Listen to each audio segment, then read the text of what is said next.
வணக்கம். Welcome to கதை திரட்டு. இந்த வீடியோவில் நம்ம என்ன கதை கேட்க போகிறோம்னா, எழுத்தாளர் PVR அவர்கள் எழுதிய மிலாட் கதையின் நிறைவு பகுதி. நம்ம சேனலை இது வரைக்கும் சப்ஸ்கிரைப் பண்ணாதவங்க சப்ஸ்கிரைப் பண்ணுங்கள். பக்கத்தில் இருக்கிற பெல் ஐக்கானை கிளிக் பண்ணி ஆல்ங்கிற ஆப்ஷனை ப்ரெஸ் பண்ணுங்கள்.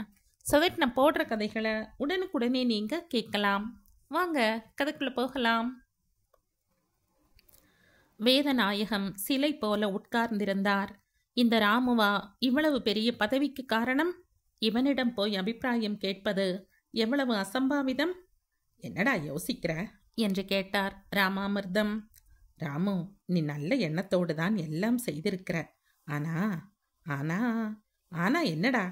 ஆனால் நீ ஒன்றை மறந்து விட்டாய். என்ன தெரியுமா? என் வயது. பொல்லாத வயது.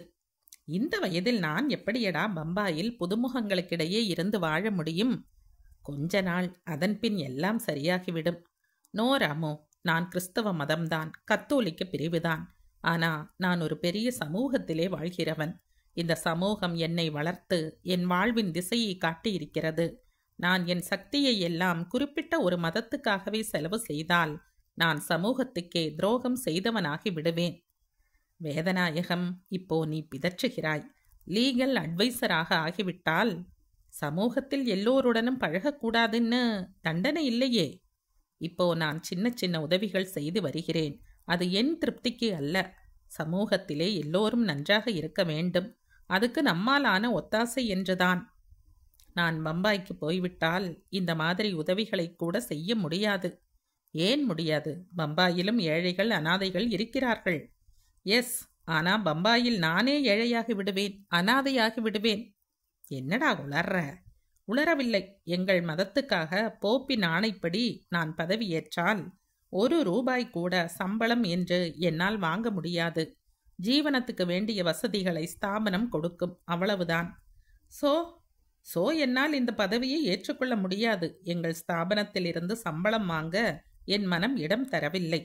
பணம் இல்லாமல் என்னால் இருக்கவும் முடியாது. எத்தனையோ சின்ன சின்ன ஸ்தாபனங்கள், அனாதை விடுதிகள் என்னை நம்பி இருக்கின்றன. என்னால் இவர்களை உதறிவிட்டு ஓடிவிட முடியாது. எனக்கு தெரியும். என்ன? நீ ஒரு முடிவை எடுத்து அதை மனதில் நன்றாக ஊர்ஜிதப்படுத்தின பின்புதான் இங்கே வருகிறாய் என்று. ஓரளவு உண்மைதான். ஆனாலும் ஏதோ ஒரு குழப்பம். ஸ்தாபனத்தில் ஊழியனாக இருப்பதில் தனி பெருமை, பெயர், புகழ் எல்லாம் இருக்கத்தான் இருக்கிறது. கிடைக்க முடியாதது கிடைத்திருக்கிறது என்ற பூரிப்பும் இருக்கிறது, உண்மைதான். ஆனால் ஸ்தாபனத்தையே தன்னுள் அடக்கி கொண்டிருக்கிற சமூகம் எனக்கு சிறு சிறு வாய்ப்புகளை கொடுத்து கொண்டே வந்திருக்கிறது. இந்த வாய்ப்புகள் எல்லாம் கூட பெரிய பெரிய பதவிகள் மாதிரிதான். ஓகே, உன் இஷ்டம். இதுதான் உன் அட்வைஸா? உனக்கு அட்வைஸ் தேவையில்லை. எனக்கு அட்வைஸ் கொடுக்க யோக்கியதையும் இல்லை. கோபிச்சுக்காதே ராமு. நோ, எனக்கு உன்னை புரிகிறது. உங்க Madras bishop, Bombay cardinal, Pope இவர்கள் எல்லோரும் புரிந்து கொள்வார்கள். ஆனால் மற்ற வக்கீல்கள், மற்ற மனிதர்கள் என்ன நினைப்பார்கள்? நீ பணத்தாசை பிடித்து வக்கீல் தொழிலை விடாமல் இருக்கிறாய் என்றுதானே எடை போடுவார்கள். என்னை பற்றி தெரியாதவர்கள் என்ன நினைத்தால் எனக்கென்ன ராமு? முதுகில் ஈரவர்ணம் பட்டிருப்பது கண்ணுக்கு தெரிந்தால்தானே மனசுக்கு கஷ்டம். அப்போ நீதான் என் முடிவை அங்கீகரிக்கவில்லையே. தியாகம் செய்கிற சகாப்தம் முடிந்து விட்டது வேதநாயகம். நான் செய்யறது தியாகம்னு யார் சொல்கிறார்கள்? நீயே இப்ப சொன்ன.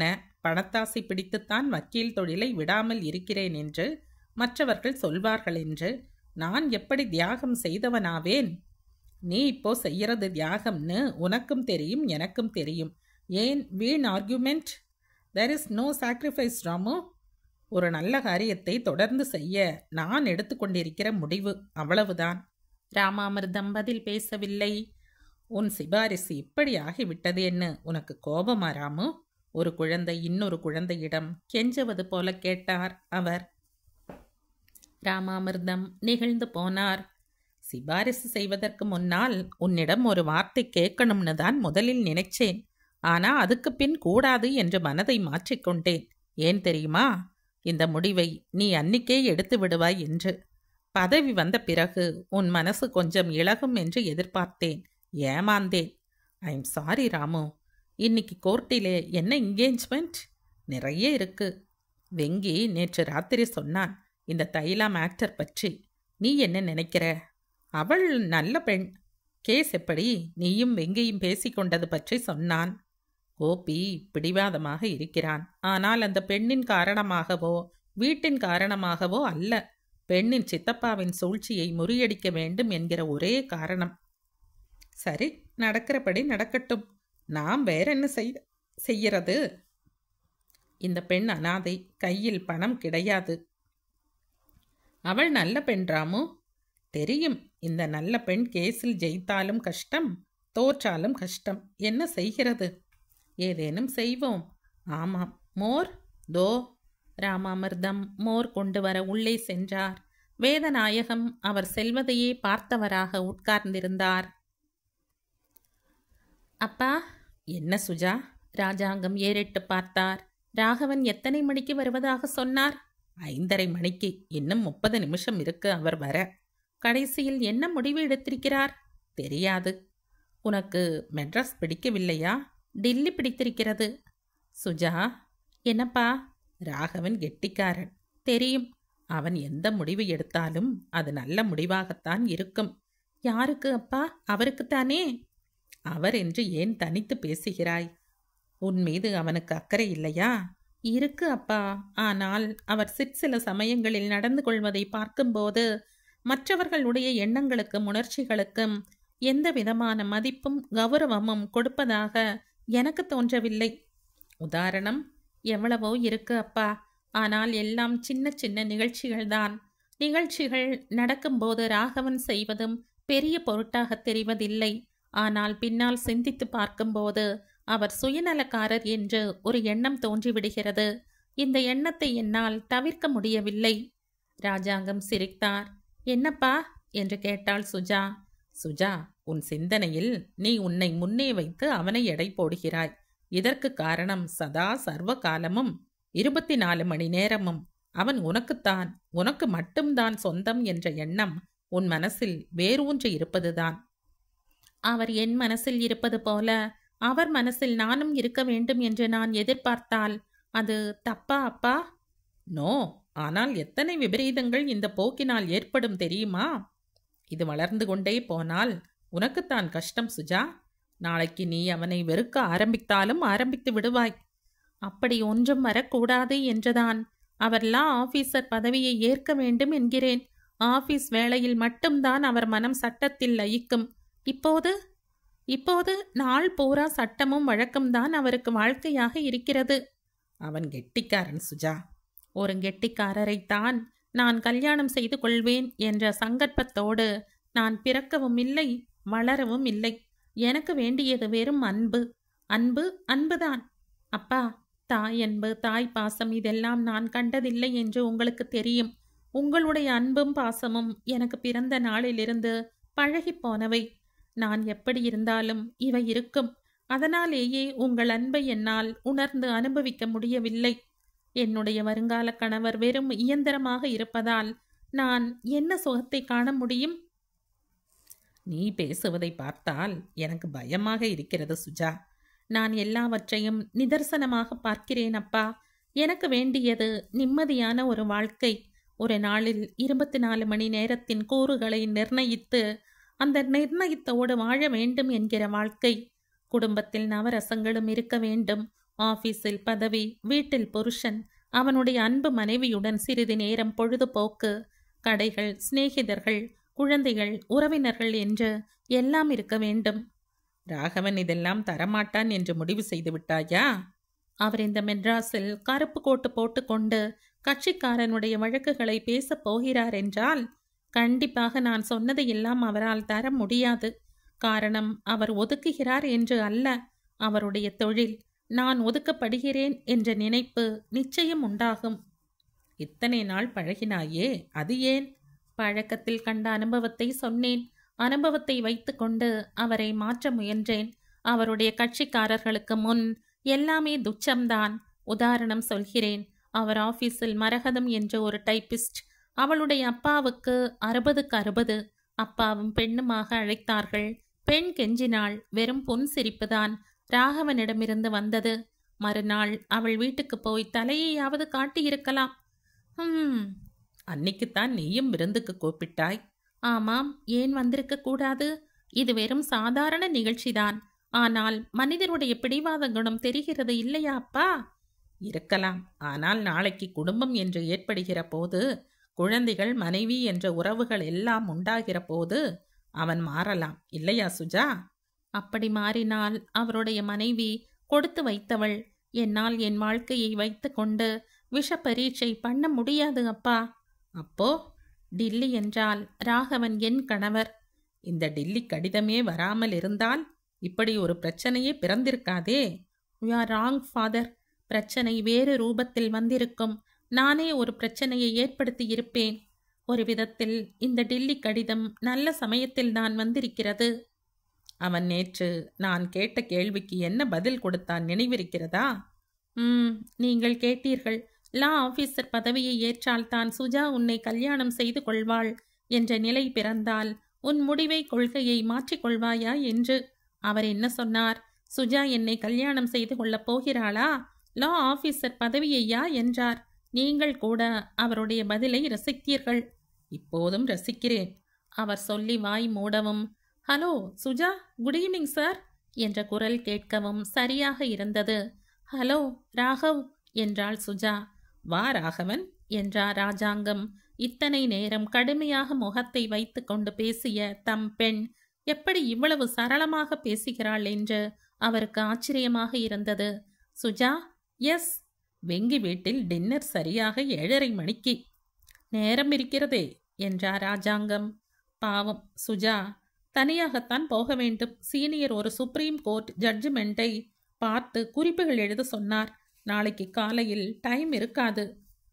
வெங்கி வீட்டு டின்னர் கிடக்கட்டும், சுப்ரீம் கோர்ட் ஜட்ஜ்மெண்ட்டும் கிடக்கட்டும். ராகவன், நீ என்ன முடிவு செய்தாய்?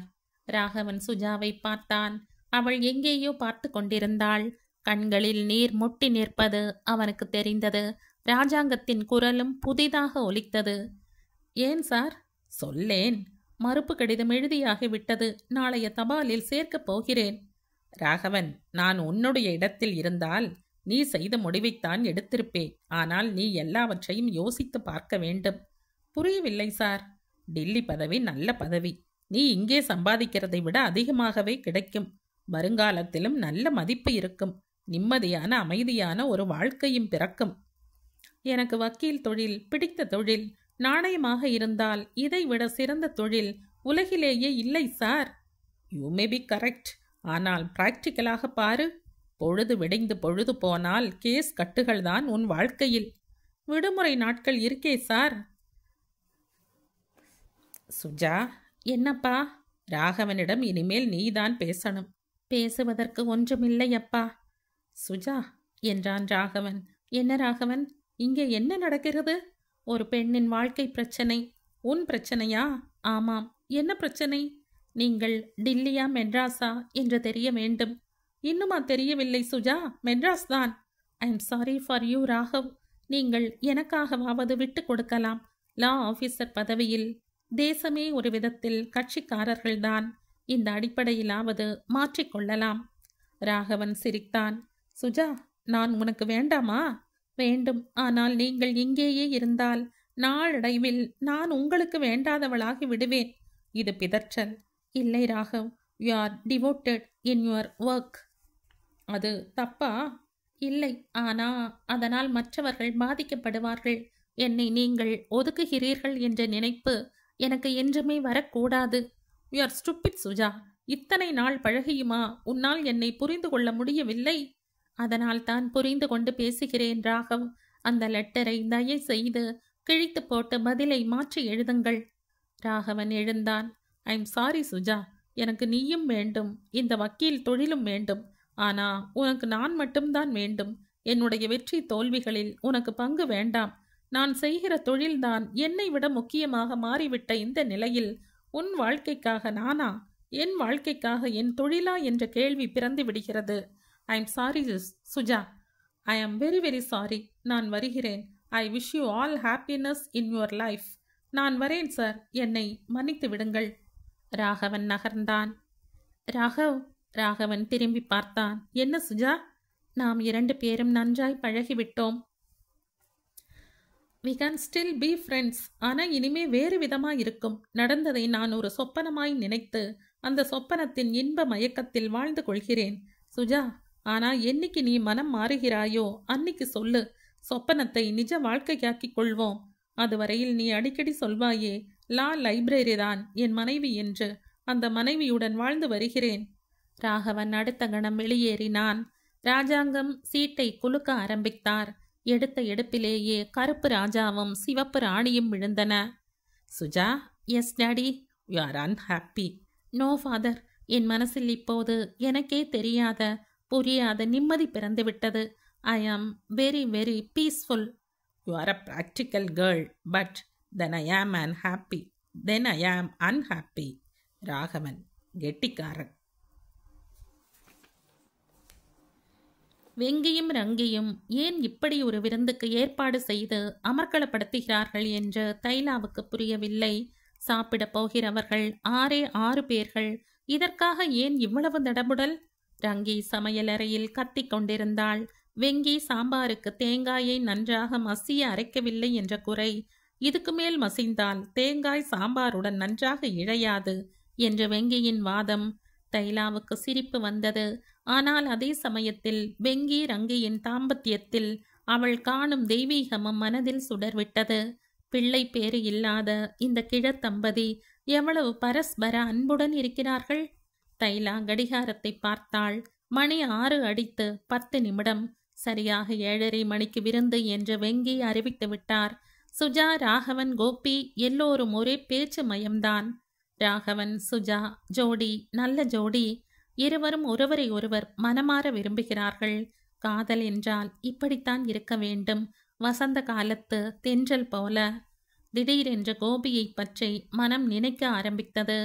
கோர்ட்டுக்கு வெளியே அவன் அவளிடம் நடந்து கொள்ளும் முறைக்கும் கேஸ் என்ற வார்த்தை தோன்றியதுமே அவன் மாறும் நிலைக்கும் உள்ள வித்தியாசம் அவளுக்கு புரியவும் இல்லை, ஆச்சரியமாகவும் இருந்தது. அவனுக்கு தன் சித்தப்பா மீது ஏன் இவ்வளவு ஆத்திரம் வருகிறது என்று அவள் யோசித்தாள். வக்காலத்தில் கையெழுத்து போட்ட அவளிடம் அவன் அளவுக்கு மீறியே நெருங்கி பழக முயல்கிறான்.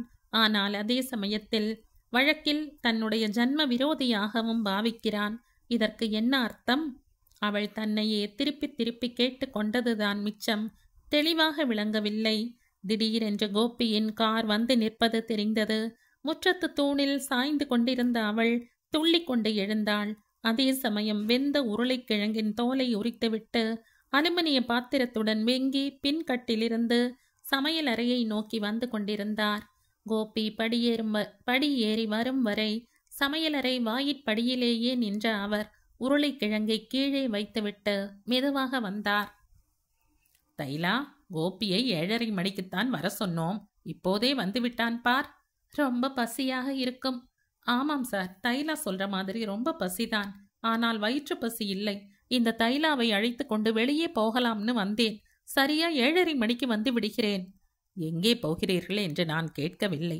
நீங்கள் எங்கே வேணுமானாலும் போங்கள். ஆனால் ஒன்று, இந்த விருந்தே உங்க 2 பேரையும் உத்தேசித்து ஏற்பாடு செய்தது. அதனால் கரெக்டா 7:30க்கு இங்கே இருக்க வேண்டும். சரி சார். தைலா, போகலாமா? எங்கே? எங்கேயாவது. பூக்கடை, இல்லாமல் போனால் மெரினா. இன்னைக்கு பூரா நான் உன்னை பார்க்கவே இல்லை. எனக்கு எங்கேயும் வர பிடிக்கவில்லை. இங்கேயே இருக்கலாம். You are chilli. ஆமாம் தைலா, யூ ஆர் சில்லி. போய் வா. வேண்டாம் சார். தைலா, நீ ஒரு முட்டாள். வெங்கிக்கு இன்று பிறந்த நாள். அவருக்கு ஏதேனும் பரிசு வாங்கி கொடுக்க வேண்டாமா? அவருக்கு நீங்கள் உங்கள் சொந்த முறையில் வாங்கி கொடுக்க நான் எதற்கு? நான் என் சொந்த முறையில் பரிசு கொடுத்து கொள்கிறேன். பாருங்கள் சார் இவளை. எனக்கு எதுக்கு கோபி பரிசு? ஆனா ஒரு பரிசை நீங்க 2 பேருமா சேர்ந்து கொடுத்தால் எனக்கும் ரங்கிக்கும் ரொம்ப திருப்தியாக இருக்கும். ராமாமிர்தமும் வேதநாயகமும் ரொம்ப சந்தோஷப்படுவார்கள். உனக்கு இன்னைக்கு நடந்த 2 பெரிய தியாகங்களை பற்றி சொல்கிறேன், கேளு. வேதநாயகத்தை இந்திய கத்தோலிக்க ஸ்தாபனத்துக்கே லீகல் அட்வைசராக இருக்கும்படி கேட்டுக்கொண்டார்கள். பெரிய பதவி, வேண்டாம்னு சொல்லிவிட்டார். ராமாமிர்தம் சொன்னார். அப்படியா என்றான் கோபி. பெரிய பதவி இல்ல தைலா. இன்னொரு தியாகம் நம்ம ராகவன் செய்தது. டில்லியில் கிளாஸ் 1 வேலை. இன்னைக்கு சேர்ந்தால் 1500 கிடைக்கும். 10 வருஷத்தில் 2500. நிரந்தர வரும்படி இல்லாத இந்த வக்கீல் தொழிலை விடமாட்டேன் என்று சொல்லிவிட்டான். இதை அவன் ராமாமிர்தத்திடம் சொன்னபோது நான் அங்கே இருந்தேன். இதில் என்ன தியாகம் இருக்கிறது சார்? ஒரு சர்க்கார் வேலையை வேண்டாம்னு சொல்வது தியாகமா என்றான் கோபி. உனக்கு இப்ப புரியாது கோபி. ராகவனுடைய அடிநாள் வாழ்க்கை, அவன் பட்ட சிரமங்கள், ஒரு நல்ல சீனியரிடம் வேலை பழக அவன் பட்ட சிரமம் எல்லாம் தெரிந்தால்தான் புரியும். சரி, அதை விடு. எனக்கு என்று பரிசு வாங்க நீ போக வேண்டாம். திடீரென்று, நீங்க அங்க என்ன செய்து கொண்டிருக்கிறீர்கள் என்று ரங்கி கத்துவது எல்லோரையும் தூக்கி வாரி போட்டது. தோ வரேன். தயிர் பச்சடிக்கு தக்காளியை துண்டு துண்டாய் நறுக்குங்கள். தோ வரேன். ரங்கிக்கும் கோபி தைலாவுக்கும் இந்த ஒரே பதிலை சொல்லிவிட்டு வெங்கி தன் உடம்பின் பாரத்தையும் லட்சியம் செய்யாமல் ஓடினார். சீக்கிரம் புறப்படு தைலா, ஒரு முக்கியமான செய்தியை நான் உன்னிடம் சொல்லப் போகிறேன். அவனை மேலும் சீண்ட தைலா விரும்பவில்லை. அவளுக்கும் அவனுடன் தனியாக ஒரு சில நிமிடங்களாவது இருக்க வேண்டும் என்று தோன்றியது. மெரினாவை அவர்கள் அடைந்த போது மணி 7. இன்னும் 1/4 மணி நேரத்தில் புறப்பட்டால்தான் விருந்துக்கு போக முடியும். மணலில் உட்கார்ந்ததும் கோபி கேட்டான், தைலா, நீ என்னை பற்றி என்ன நினைக்கிறாய்?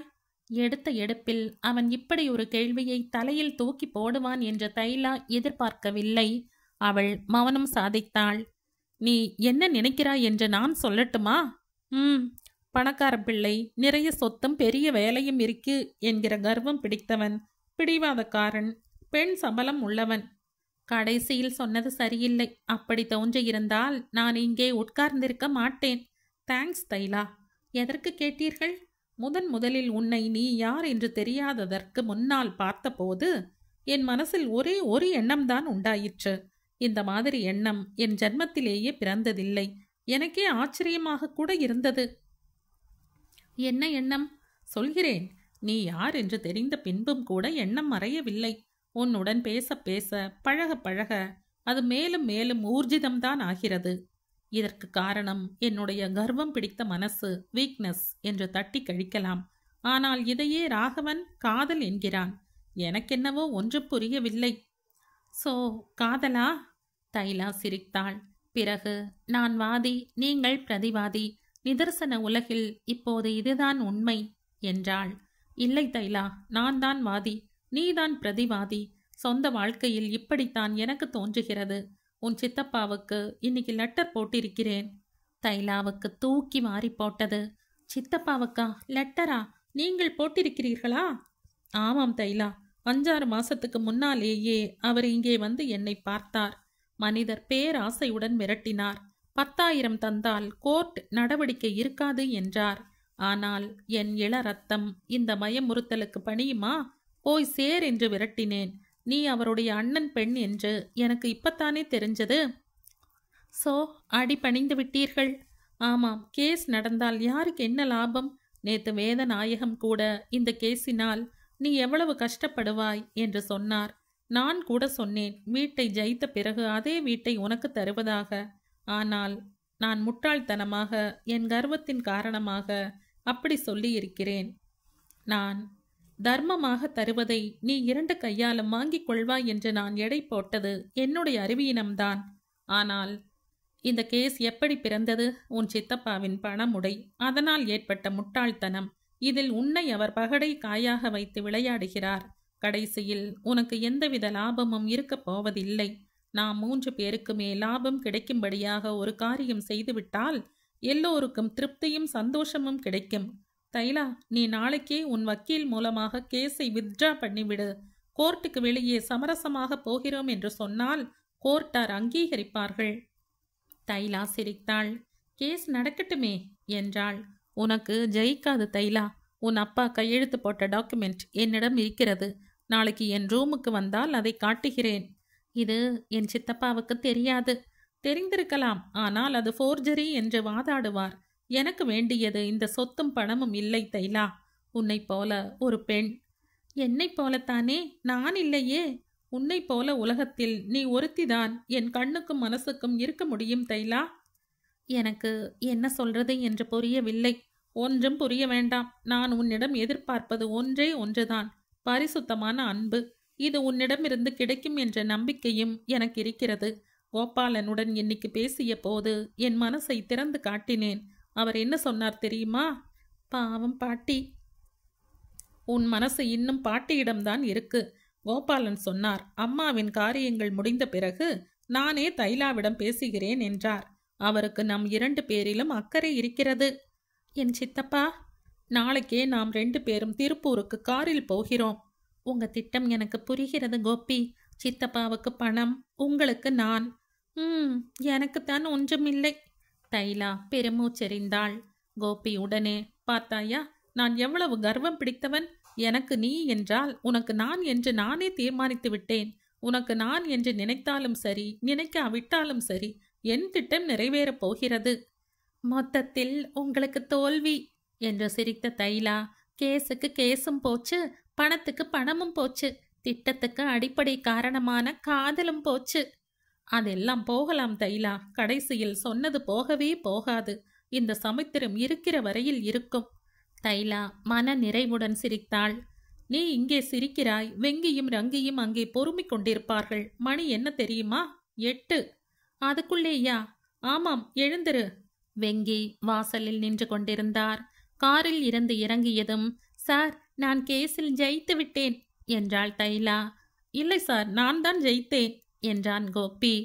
நீங்கள் 2 பேருமே ஜெயித்தீர்கள். சொல்லப்போனால் நான், ரங்கி, வேதநாயகம், ராமாமிர்தம் எல்லோருமே ஜெயித்திருக்கிறோம் என்றார் வெங்கி.